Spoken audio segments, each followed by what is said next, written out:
And so, our adventure begins. Welcome back. This is the first step of Dark Cloud.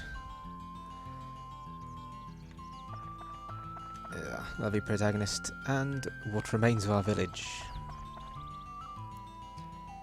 So this is an action RPG game similar to things like Legend of Zelda. So it's all in real-time combat. It was a release game on... It was supposed to be a release game for the PlayStation 2. It was on the demo discs, I believe. I think it got delayed by about a year though in the West. It's a fun game. I do like it. It's a mixture of dungeon crawling with random floor patterns and world building.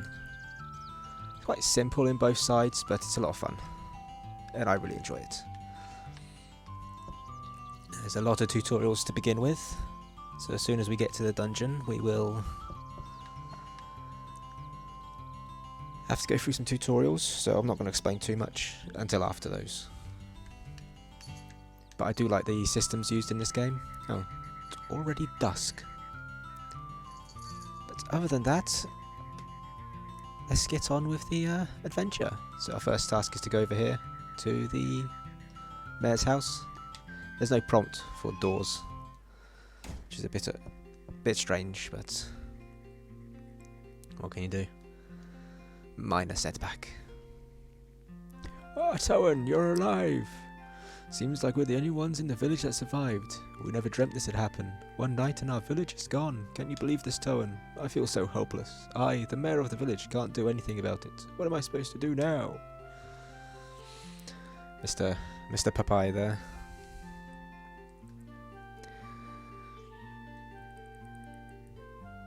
I guess the only thing we can do is go to get help from the guardian of Nulon village, Dran. Dran will not abandon us, he'll help us for sure. I have a favour to ask, Towen. Go to the Divine Beast Cave and tell Dran what happened. Divine Beast Cave is the cave outside, towards your right hand side. You've probably seen it before. I may be imagining things, but I sense something has changed about the cave. Be careful. This is the cave key. Brap. Cave key acquired. I put the things you might need in the bag for you. Don't get carried away. If you get in trouble, then come back here. I'll get you more supplies. Good luck. So, let's first open this one. As a little bug comes out. Prickly. Sorted.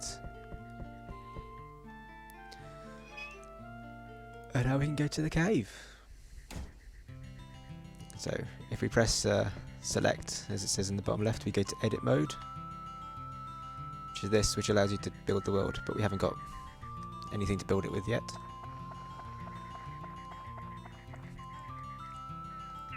So, if you press X on here, it will show you big keyhole, and you have to use the item square. So you press the square button, and this opens the use item. The tutorials, I reckon, in this game are pretty good, but they don't hold your hand so much. Like, they tell you to just work it out on your own, because you'll learn faster after it gives you the basic gist. So go to basement 1, and let's start with our adventure of tutorials. A tutorial adventure.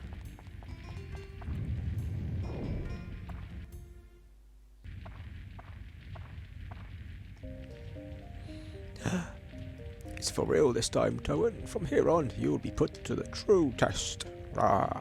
First, conquer this wretched Divine Beast's cave and find Dran's lair. That's your first goal.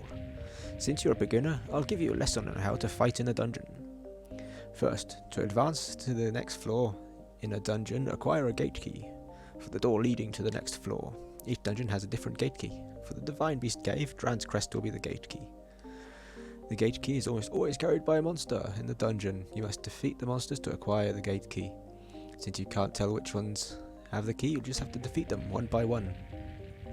Next, I'll tell you how to return to ground level, rather than advancing to the floor below. Return to the ground level, mind connect with me. In other words, speak with your mind. When you do this, I will transport your body to the ground level. Just select leave dungeon from the menu. But but be aware if there are monsters left on the floor, the Mind Connect won't work. It will be blocked by their evil energies. In such cases, use the item escape powder to get out on your own. The Nolan village chief has lots of it, so be sure to get it before you go. You can also Mind Connect with me when you go through the gate to the next floor of a dungeon. When you re-enter the dungeon, you can start at the next new level, so you don't have to worry about losing progress. Next, it's on to weapons. Be aware that weapons are breakable. The more you use a weapon, the more it wears, and finally it breaks. Broken weapons will disappear. To prevent weapons from breaking, use the item Repair Powder. It will restore the weapon hit points. The longer you use a weapon by repairing, the more magic it absorbs from monsters, and thus becomes stronger. It's said that when a weapon reaches its full strength, it can change to a more powerful form. Keep that in mind. Oh, I cast a special spell on that dagger you have on you, so it will never disappear. But all the new weapons you will get during your quest will disappear once they break, so be careful. Don't waste your hard work by letting a weapon break and disappear. Finally, the important stuff.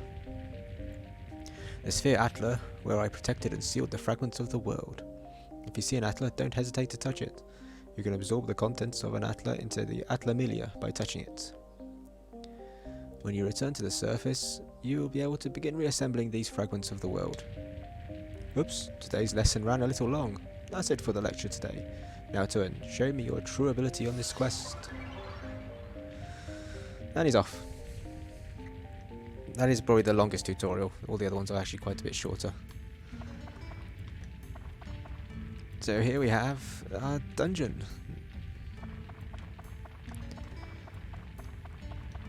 So when you leave now, you'll get another tutorial about using the Atla.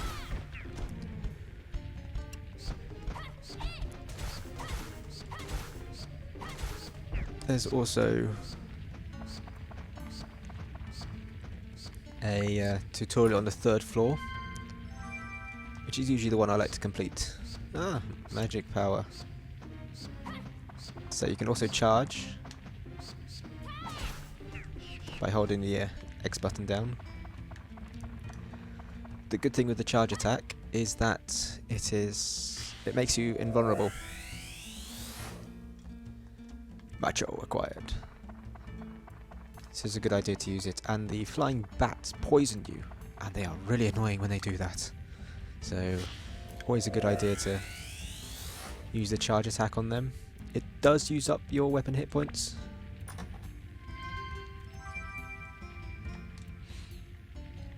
But it's worth it, to be honest.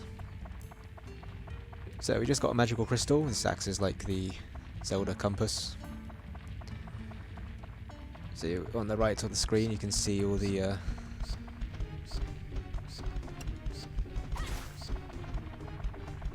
where all the enemies' items are. Missed. Ah no, run away, run away, run away. Really don't want to get poisoned because it's a nightmare to deal with.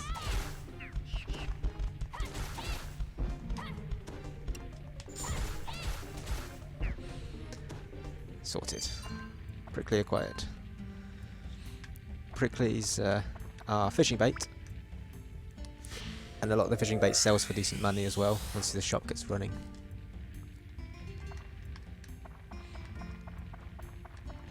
Well, I might as well go. There's the exit door.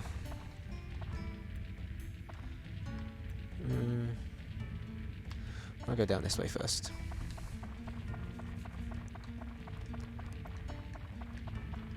So the running is a bit slow. It does feel quite slow in the game, but you do quite quickly get an item.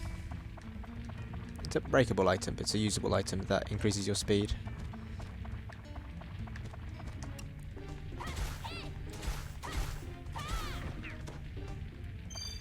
Ah, Drown's Crest. Good. So that's our key out of here. And it does like triple your movement speed, so. A Holy Gem. It's an on-attack weapon. Not weapon, it's an item. Ow.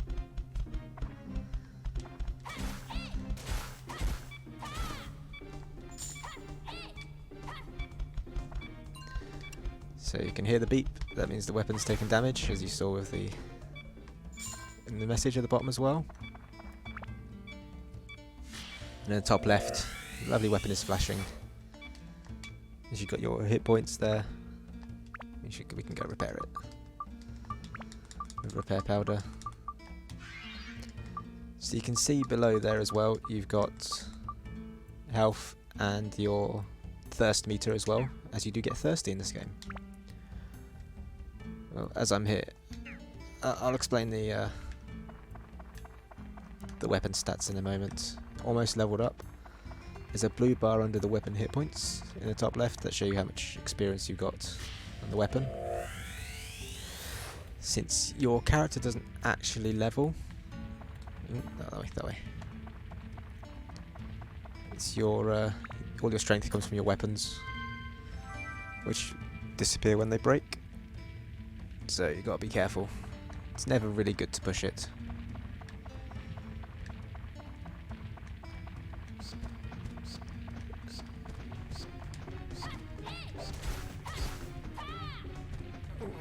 No. Kill him. Ow. You stop killing me. Dagger's ABS is now full. Well, first, let's just heal up quickly. Don't want to die anytime soon.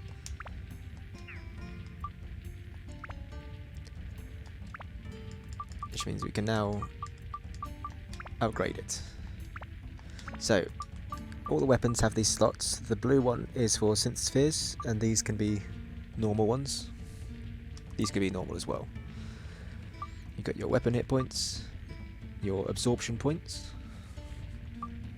then you got your attack, your endurance, so how quickly it loses the hit points, speed, so it's just how quickly you attack, magic power, which increases damage of your attributes, which are here. You got holy, wind, thunder, ice and fire. You can swap between them, but you can't swap to one that isn't there. And then you got the slayers, or the antis, or the busters, whatever you want to call them.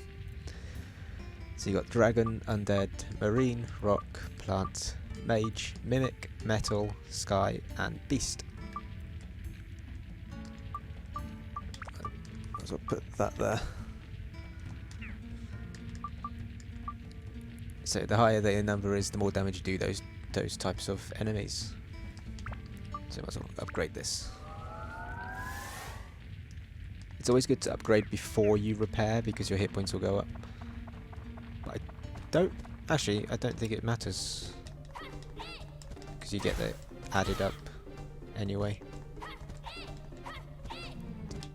So in the bottom left you've got the speed meter, which is similar to like the ones in Star Ocean, where you've got to wait until it's full, until it fills up a bit before you can attack again. The sharp-eyed viewers probably saw the allies as well, as you do have 6 characters you get through the game. But we'll talk more about those when we get them. Their basic weapons are also unbreakable, also work similar to the dagger, so there'll always be those. And yeah, you can increase your hit points, thirst meter and your defense as well with special items that you get. Getting thirsty. Some people don't like the thirst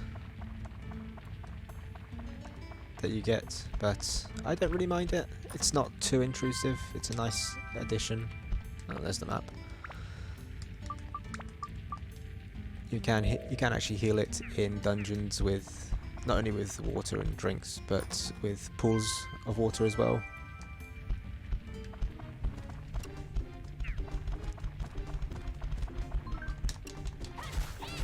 So you probably saw there I ran over a funny circle on the ground,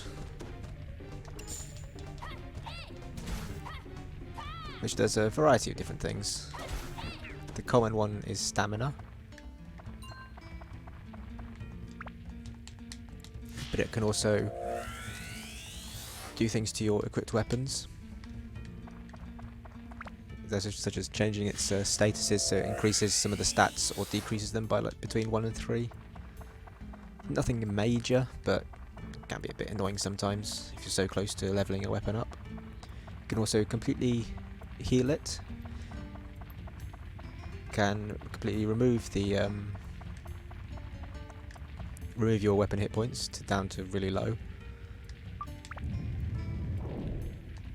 And it can completely fill up the ABS as well, the experience of it. So it's pretty good. You've got to be careful if enemies go over them though, because the enemies also get affected by the stamina. And then they get stronger. Oh, it's a kitty with a massive bell. Run away!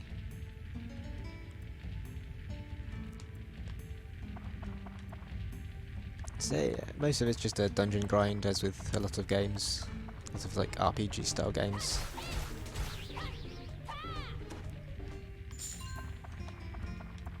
You don't have to really grind too much. It's entirely possible to beat the game pretty quickly with weapons that you just randomly acquire through the game. You don't have to really level them up, but it's always a good thing to do so.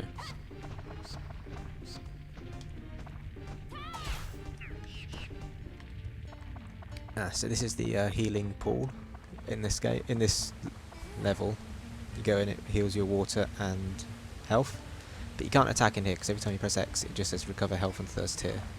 So you have to leave it before you can attack. It's kind of a safety feature to not be immortal, I suppose.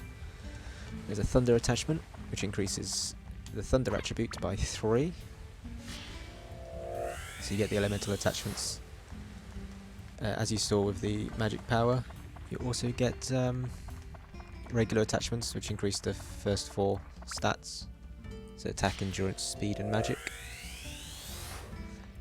The busters, which you haven't got yet, one yet, but they increase the damage done to the buster types by 3. But on top of those, you also get gems, magical gems.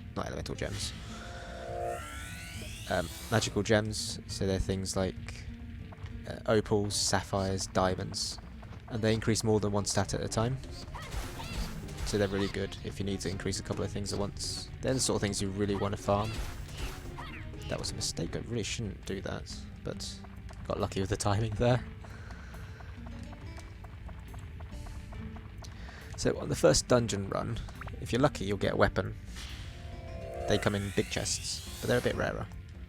Not super rare, they're more like just uncommon.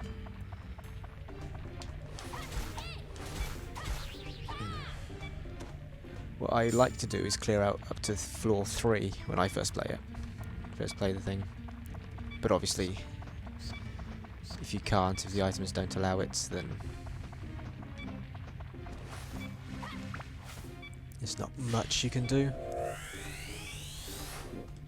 Oh, excuse me.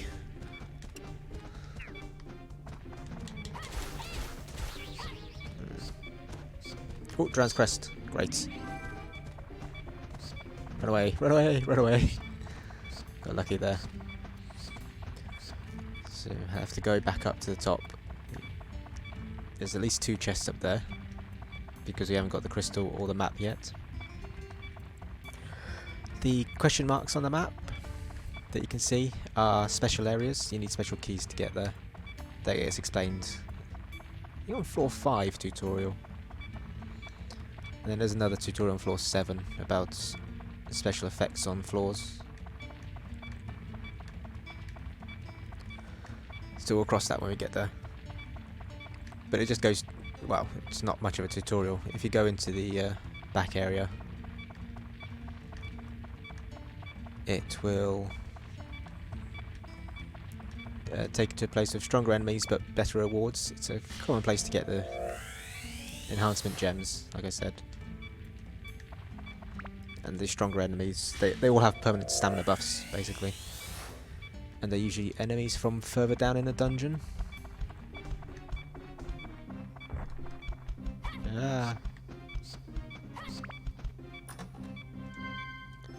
So there's the map. Leave me alone! Leave me alone! I don't want to fight. Ah! There's a crystal. There's two more chests down here, so we might as well go get those. Might get some repair powder. In which case we can kill the things here. Or another weapon. Which would be nice. Ah! Tram oil, as I said, is actually the key to go into the back areas. But it's good to wait till you're prepared to do that. Because they're not... fire. There. They're not too... it's not too wise to go there with only 3 health on your weapon. Well, I don't have any, do I? No. Bugger. Never mind. Well, now you got 2 options, really. Leave, go get repair powder from the mayor, repair your weapon, and get some more repair powder. Whilst doing the diorama tutorial. Or you can go down to the next floor. I've got 2 escape powders. So you can go down to the next floor, get the all the atlas. Go through the tutorial there. And pick up all the chests. Got plenty of health. Depends how annoyed you get by the beep, I suppose.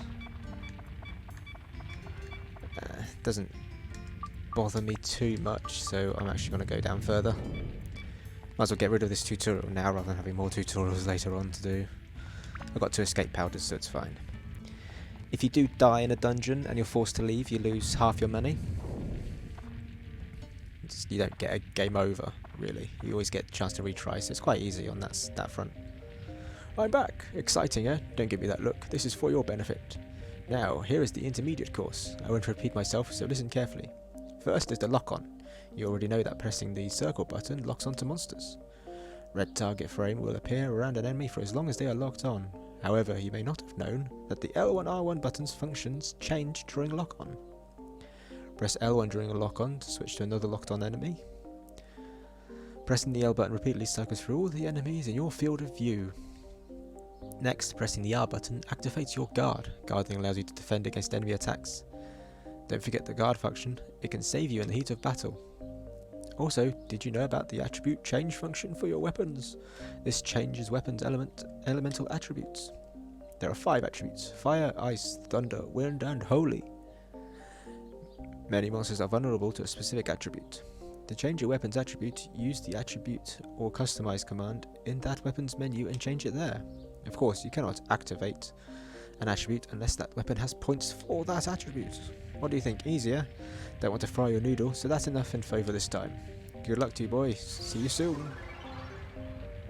I think my voice changed for him then. Never mind. Beep, beep, beep, beep. No. Ah, there's a big chest. We might get lucky. We might get lucky. It's locked. So, sometimes, they're not often locked. They're not always locked, but they are commonly locked.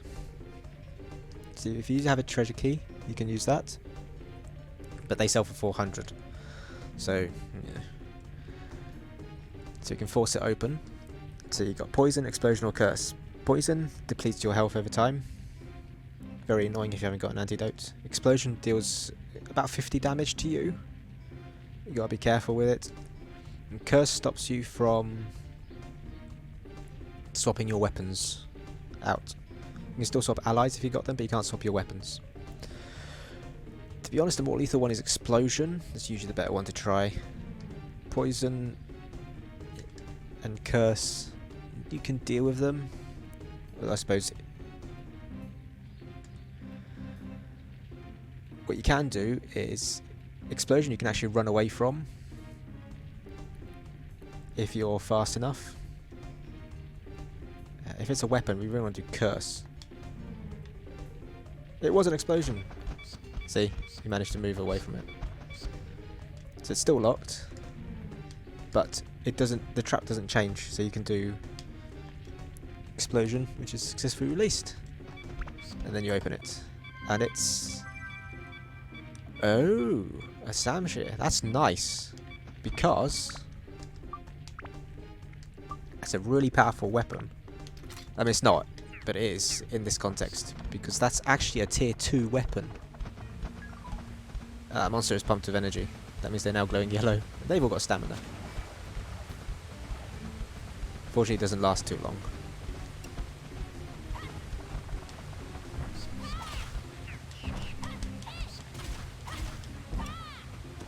Oh god. Ah. Blimey. Did not want to get hit by that, but fortunately did not get poisoned. Do have an antidote, however, so that's fine. So yeah, the Samshire is, I believe, a tier 2 weapon. So weapons are split up into tiers.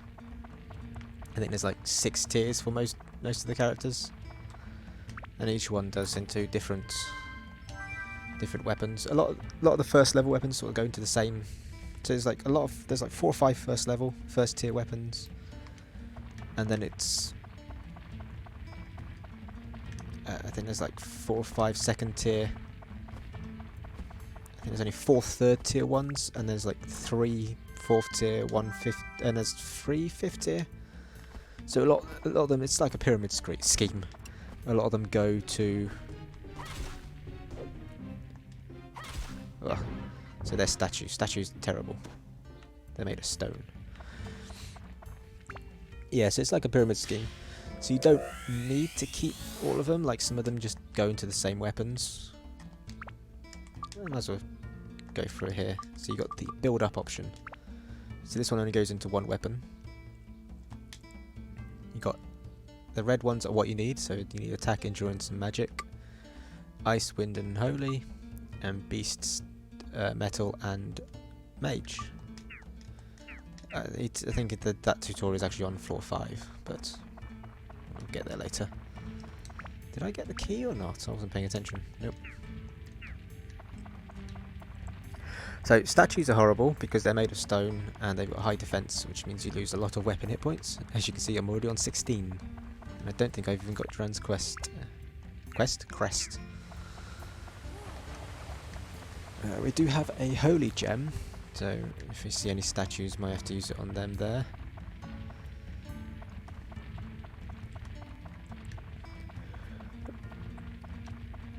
There's 2 more. The blue circles are the things that give you stamina. Jeez!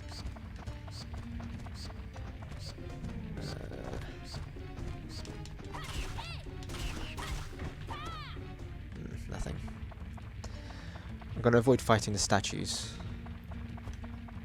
Oh god. And there's a stone dog there as well, which is also made of stone and has high defense. So... are you kidding me? Oh, there we go. Well, there we go. That's a bit of a bad luck and good luck at the same time. As you can see there is another big chest here, so it might be another weapon. You get lucky.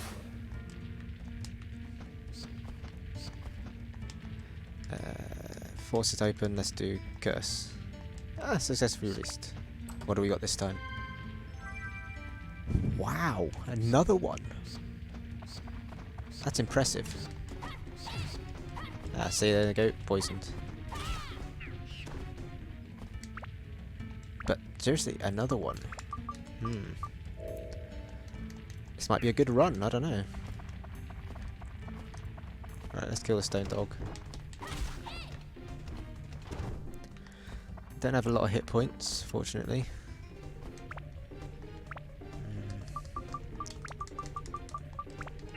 So if you put that onto there, and then we go throw it at him, that's a lot of damage. Stonebreaker. So if you kill an enemy with an item without hitting them first, then they'll drop their breakers. So it's a good way to level the breakers up. Sometimes they drop... Ow.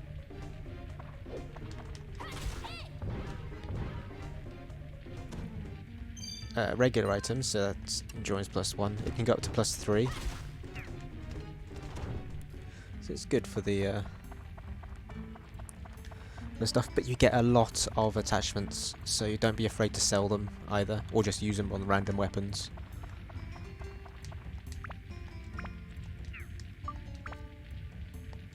So if you customize this one,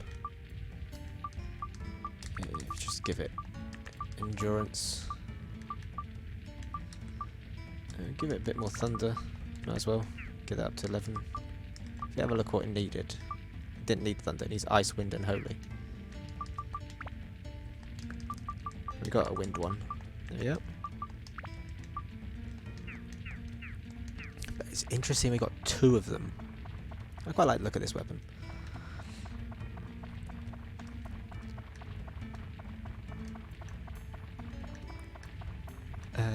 So any tips I could probably give you? Not without spoiling further on. You got fishing in this game.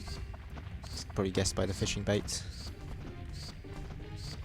Fishing's a good way to actually get gems and breakers, but it's not good to do it at the beginning because it can take too long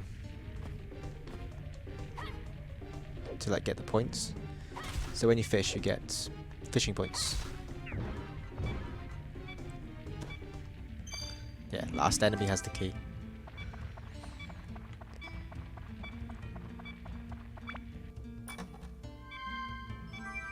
And that's the map. So yeah, when you fish, you get fishing points and you throw the fish back into the water. And depending on the size of the fish and the rarity, depends on how many points you get. A lot of them early on are like between 1 and 10. Later on you can get a chance to fish for rare fish, which you can get a couple of 100 points easily. So it's good to wait till a bit later on. There's some rare fish in the second town.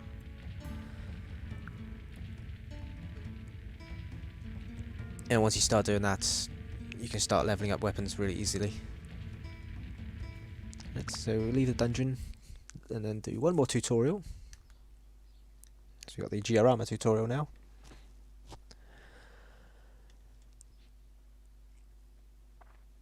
Oh, it's night time. Now this is the PAL version. This is not the NTSC, not American, which has some interesting graphical glitches, such as walking here. And he will continue to walk. Power walking in spots. There's a few more later on which are absolutely hilarious. I laugh every time. It's almost like BioWare made the game. That's a terrible joke. Haha, so it seems like you've come back with some Atla. Very well then, I shall teach you as I promised. The pieces sealed inside Atla are released by touching the Atla with your left hand, where the power of the Atlamilia resides. Buildings and people that were sucked into the Atlamilia will be restored to their original forms. Once you bring them back to the ground, you can arrange them as you wish. By going back and forth between the dungeon and ground level, you can restore the earth to its original form. That's your mission as one who has granted the power of the Atlamilia. Now, let us move on. This may get a bit technical. If you... Just the footsteps in the background are just funny. If you want to place buildings, etc., press the select button while walking, and to go into edit mode. Press the select button again to return to walking mode. In edit mode, you can reassemble buildings that have fallen apart and place them on the ground. Seeing is believing. Try it yourself. Must be faster than listening to my lecture. And he nods. And yes, if you ever forget the things I teach you, use this. So you get the manual. It's a guide for using Atlamilia and other things. I wrote it for beginners like you. Manual can be selected from the main menu. Read it really carefully. Okay, I'll leave the world's reconstruction to you. I'll be watching. Ho ho ho, so long. And he's off. And now we know how to do that. Oh, we could do it from the beginning. The systems are all open to you. So, but because you haven't got the items required, you can't do anything anyway. Right, we shall save it here. So, put that there. So there's your manuals. So you've got synthesis and evolution of weapons, weapon special abilities. As you see, you got special abilities on some weapons. They can be randomly appeared on weapons, and some of them always come with the abilities. So there's a sword that always has drain on it, which is very useful to get. If you can get it relatively early on, it looks pretty decent as well. But you got drain, stop, poison, steal, heal, ABS up, and critical are the positive ones. And big bucks is positive as well. Actually. And durable is positive as well. And quench is positive as well. A lot of them are positive. There's a few negative ones like poor, fragile, and thirst. So drains health from enemies when you hit them. It heals you for the percentage of damage you do to them. Stop freezes them sometimes. Poison sometimes poisons them. Steal steals items from them, which is very useful. You can get it quite early on as well. I just realised you can see one of the characters there, but never mind. Minor spoilers. Heal. It heals you, but if you put it on something with drain, then they cancel each other out. ABS up increases the amount of XP you get, which is really useful. And critical increases your critical damage, I think, because you can crit in this. I think you can anyway.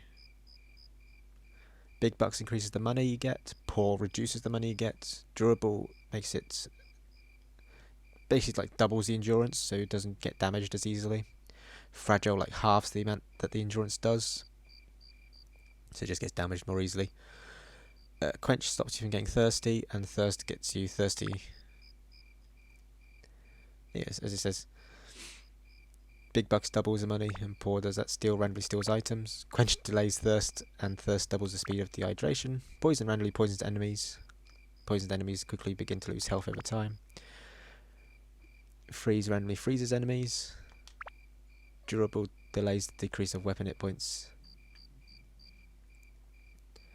Fragile accelerates the decrease of weapon hit points. So, abs up increases the absorption rate by 20%. That's not bad.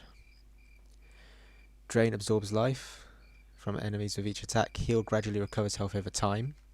Critical sometimes allows you to defeat enemies in one blow. There we go.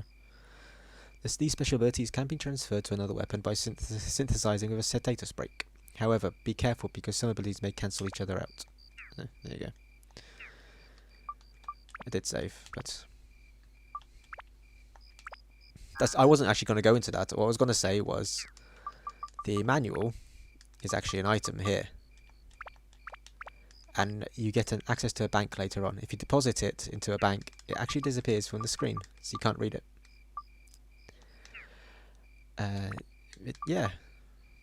So there we go. So that's the our first trip into the unknown world. Well, into the dungeon. So next time we'll build the town as much as we can, and then go back into the dungeon for some more adventures. So until I see you then, take care.